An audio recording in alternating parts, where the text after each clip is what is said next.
नमस्कार। आप सुन रहे हैं कहानी गोल्ड। आइए दोस्तों सुनते हैं सुधा ओम ढिंगरा जी की लिखी कहानी क्यों ब्याही परदेस। प्रिय माँ, इस देश में आए अभी मुझे कुछ महीने ही हुए हैं। समझ में नहीं आ रहा इस देश के बारे में आपको क्या लिखूं। जो जाना है उसे समझने में उलझी हुई हूँ, जो नहीं समझी उसे जानने की कोशिश कर रही हूँ। खान पान और रहन सहन में पूर्व तथा पश्चिम का अंतर यहाँ पूरी तरह नजर आ रहा है। उसे जानकर उससे तालमेल करने की कोशिश कर रही हूँ और आप लोग बार बार पत्र लिखकर जोर डालते हैं कि मैं इस देश की खूब सारी बातें लिखूं। बेटी ब्याह दी परदेस और आप लोग तो खुश हो लिए। कहाँ ब्याह कर जा रही है उस देश के बारे में जानना भी आवश्यक नहीं समझा। अब जानकर क्या करेंगे? खैर, मैं बताऊंगी जरूर। कुछ भी लिखने से पहले कुछ समय चाहती थी, पर आप सब लोगों की जिज्ञासा देखकर मैंने कलम उठा ली है। कलम उठाने के बाद अब ऊहापोह है। सच बताऊं या उस पर पर्दा डालकर लिखूं? जानती हूं कि सच लिखूंगी तो आपको बहुत कष्ट पहुंचेगा और सच पर पर्दा डालने का अभी हुनर नहीं आया। इस देश में तो सच बहुत सफाई से बोला जाता है, जिससे सामने वाले को सच सुनकर पैदा हुआ दर्द भी महसूस नहीं होता।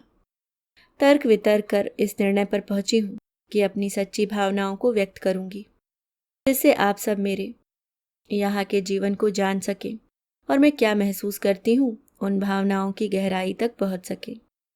जिस देश में आपने बेटी भेजी है वहाँ घोर अंधेरे सा सन्नाटा है। अंधेरे को तो रोशनी की एक किरण भगा सकती है, पर यह सन्नाटा तो जन्म जन्मांतर का है। वातावरण और बदन में समाया, पीढ़ी दर पीढ़ी पसरता, पक्षी तक नहीं चचहाते। काश वे ही यहाँ की नीरवता को तोड़ते। खूब बर्फ गिरी हुई है। ठंड से ठिठुरते वे भी किसी वृक्ष की खोह में दुबके बैठे होंगे। उनकी आवाज में मेरी तरह ठंड से सीली हो चुकी होगी। चारों ओर बर्फ सफेद चादर ओढ़कर मरघट सा सोनापन दे रही है। मैंने ऐसी बर्फ तो कुफरी में भी नहीं देखी थी, जहां हर वर्ष बर्फ का गिरना देखते थे। बर्फबारी की वजह से मैं कार चलाना भी नहीं सीख पाई। घर में बंद होकर रह गई हूँ। सर्दी का मौसम समाप्त होने पर ही सीख सकती हूँ। यह सब पता होता तो इस देश में प्रवेश करते ही कार चलाना सीखने वाले स्कूल में चली जाती। माँ, कार तो यहाँ मनुष्य के पांव है। इसके बिना गुजारा करना मुश्किल हो जाता है। दिनचर्या की छोटी बड़ी सभी वस्तुएं और ग्रोसरी तक कार में लाना पड़ता है। नुक्कड़ की दुकानें यहाँ नहीं हैं, जहाँ से भाग कर जाकर सुविधा की चीजें लाई जा सकती हैं। छोटे शहरों में तो नुक्कड़ की दुकानों की और भी सुविधा होती है, पर मेरे छोटे शहर में ऐसा कुछ नहीं। कार पर जाकर ही चाय बनाने के लिए दूध लाना पड़ता है। माँ, इस सच को शायद आप सहन न कर सकें, पर बताना तो पड़ेगा। आप ही तो सब कुछ जानना चाहती हैं। मुझे ठंड लग गई थी और बुखार 101 हो गया था। व्योम छुट्टी नहीं ले सकते थे। साल में सिर्फ 10 दिन की छुट्टी ही व्योम की कंपनी की पॉलिसी है और व्योम उन छुट्टियों को शादी में खर्च कर चुके हैं। मैंने बुखार में उठकर अपने लिए चाय और खाना बनाया। मेरे हाथ कांप रहे थे, पर मेरे पास कोई विकल्प नहीं था। नौकर चाकर यहाँ होते नहीं और पड़ोसी कोई घर पर नहीं था। शादी के उपहार में मिली रेसिपी बुक देख देख कर मैंने कई व्यंजन बनाने सीख लिए हैं। और दादी जी से कहना, जिस गुड़िया को उन्होंने कभी रसोई में जाने नहीं दिया था, यह कहकर वे रोक लेती थीं, गुड़िया के मुलायम प्यारे प्यारे हाथ सख्त हो जाएंगे। अब सारा सारा दिन वे हाथ बर्तन धोते हैं, कपड़े प्रेस करते हैं। कोई धोबी नहीं होता यहाँ, और बर्तन साफ करने वाली मशीन, जिसे डिश वॉशर कहते हैं, वह हल्दी वाले बर्तन नहीं धोती। स्थानीय लोगों के बर्तन साफ करने के लिए बनी हैं ये मशीनें, जिनके खाने में मसाले नहीं होते। माँ, ये हाथ तो गुसल खाने के कमोड तक साफ करते हैं। हैरान क्यों हो गए? बताया तो था, यहाँ नौकरों की सुविधा नहीं है। यह है विदेश, इसे कहते हैं परदेश। भारत थोड़े ही है जहाँ अमीर बेहद अमीर है और गरीब बेहद गरीब। मालिक और नौकर की परंपरा है। यहाँ सब एक समान है, कोई बड़ा कोई छोटा नहीं। कंपनी का अध्यक्ष और कंपनी में काम करने वाले सब एक ही जगह एक ही रेस्टोरेंट में खाना खाते हैं। सब अपना काम खुद करते हैं। अब कैसे लिखूं कि अपने घर की खिड़की से बाहर झांककर सड़क पर और उसके आसपास मैं मानवीय आकृतियां ढूंढती हूँ। कोई मानुष चलता फिरता नहीं दिखता। शाम को इक्का दुक्का कारें घरों को लौटती नजर आती हैं, जैसे पंछी दिन भर की उड़ारी भरकर शाम को नीड़ों में लौटते हैं। माँ, वादा करो कि आप यह सब पढ़कर रोएंगे नहीं। वादा है ना? तभी और सच लिख सकती हूँ। यहाँ का सच जाने बिना इस देश को समझा नहीं जा सकता। और हाँ, सारे शहर न्यूयॉर्क या लॉस एंजलिस जैसे बड़े नहीं होते। ठीक वैसे ही जैसे स्वदेश में सब शहर सिर्फ मुंबई या दिल्ली ही नहीं होते। यहाँ भी गांव, कस्बे, छोटे बड़े शहर हैं। मेरा शहर बहुत बड़ा नहीं, रहन सहन छोटे शहरों जैसा है। वहाँ देश में हमारा शहर भी तो छोटा है, पर लोगों में कितनी आत्मीयता है। बड़े शहरों की तुलना में सुविधाएं तो सब हैं। हाँ, चीज़ों के दाम कम हैं। यहाँ भी वैसा ही है, पर अभी लोगों से वास्ता नहीं पड़ा, उनकी आत्मीयता के दर्शन नहीं हुए। माँ, अब यह मत सोचने लग जाना कि मैं अभी तक क्यों लोगों से मिली नहीं, क्या कारण है, सब ठीक तो है, वगैरह वगैरह। मेरी प्यारी माँ, थोड़ा समय लगेगा लोगों को जानने और समझने में। यह भी तो समझिए, ससुराल तो भारत में छोड़ आई हूँ। परिवार के नाम पर बस हम पति पत्नी हैं। ससुराल यहाँ होता तो उनकी जान पहचान मेरी जान पहचान बन जाती। खूब मिलना जुलना होता। अब व्योम तो अपने काम के लोगों को ही जानते हैं। सभी कॉकेशियन हैं, मिल ली हूँ उन्हें। मेरे स्वागत में उन्होंने एक पार्टी रखी थी। कम समय में इतना अवश्य जान पाई हूँ कि यहाँ के लोग भी हमारे जैसे ही हैं, बस रंग का अंतर है। हाँ, एक बात बहुत अच्छी लगी स्थानीय लोगों की, भावनाओं की अभिव्यक्ति में कंजूसी नहीं करते, खुलकर सामने वाले की तारीफ करते हैं। अपने देश में इसकी बहुत कमी पाई जाती है। एक बात तो मुझे बहुत हैरान कर गई। देश में हम अपने परिवार, खानदान और दादा परदादा से जाने जाते हैं। परदेश में हम भारतीयों की पहचान हमारा काम है। भारतीयता हमारी होंद है और भाषा हमारी अस्मिता। इस देश में आकर महसूस हुआ कि अपनी जातीय और प्रजातीय पहचान से परे मैं एक भारतीय हूँ। गर्व हुआ यह जानकर। अब मेरा अकेलापन कुछ कम हो गया है। मुझे 2 साथी मिल गए हैं। चौंक गए? वे साथी एक कुत्ता और एक बिल्ली है।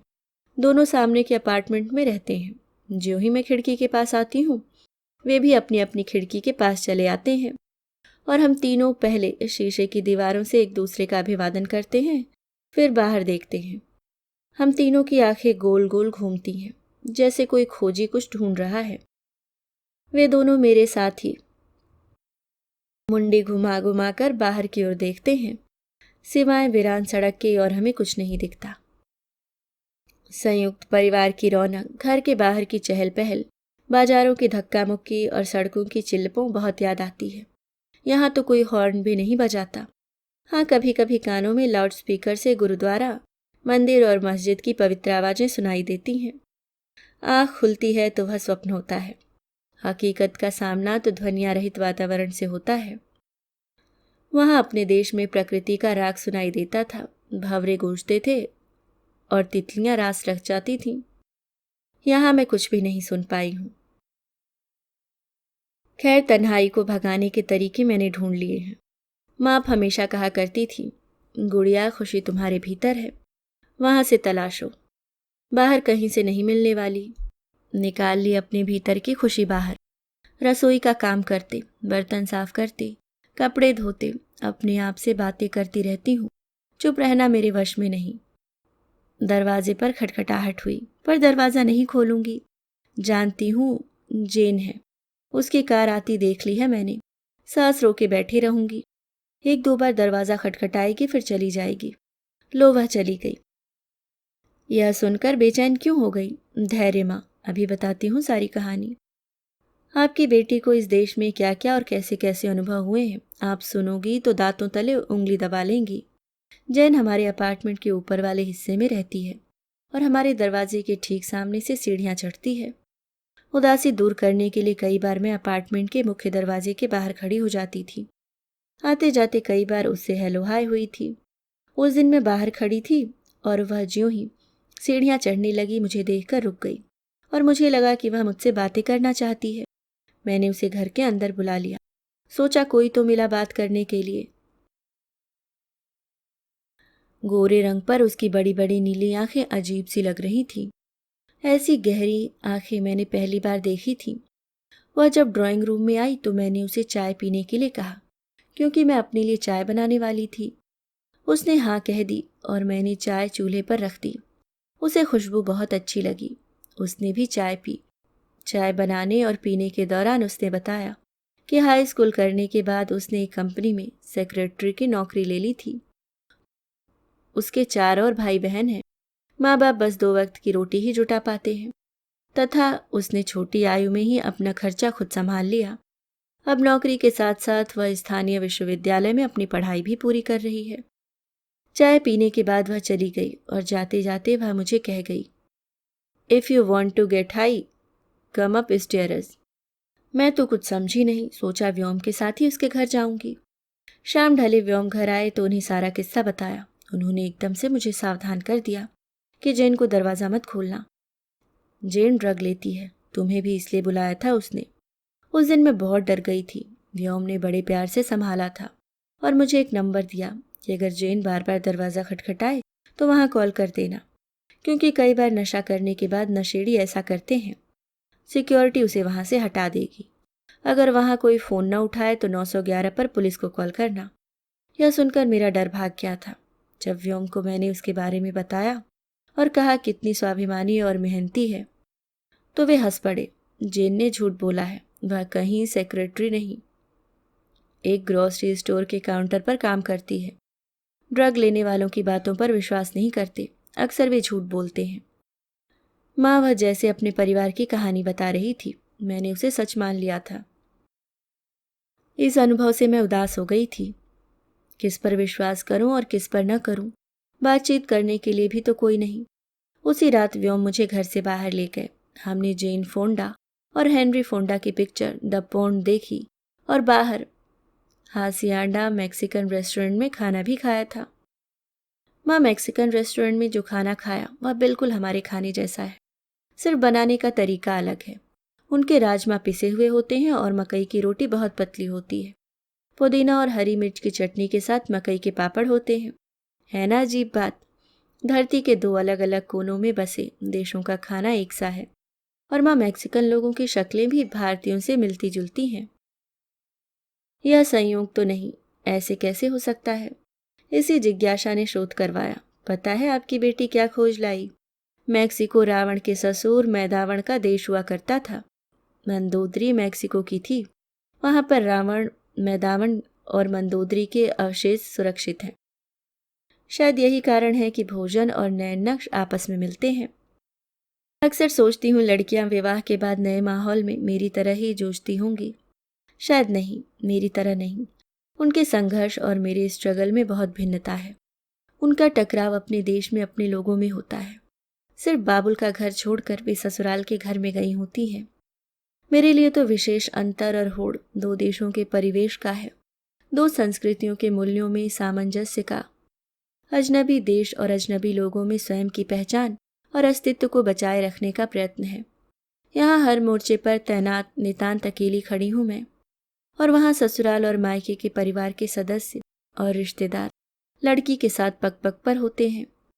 अकेलेपन का भार मुझे यहाँ अकेले ढोना है, ताउम्र, जब तक इस देश में हूँ, क्योंकि ब्याह दी गई हूँ परदेश में।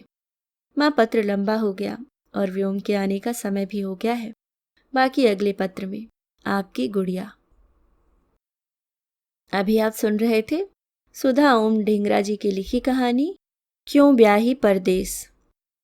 उम्मीद करती हूँ दोस्तों कहानी पसंद आई होगी। अगर आप चैनल पे नए हैं तो सब्सक्राइब करना ना भूलें। मिलती हूँ किसी और नई कहानी के साथ, तब तक के लिए मुस्कुराते रहिए। धन्यवाद।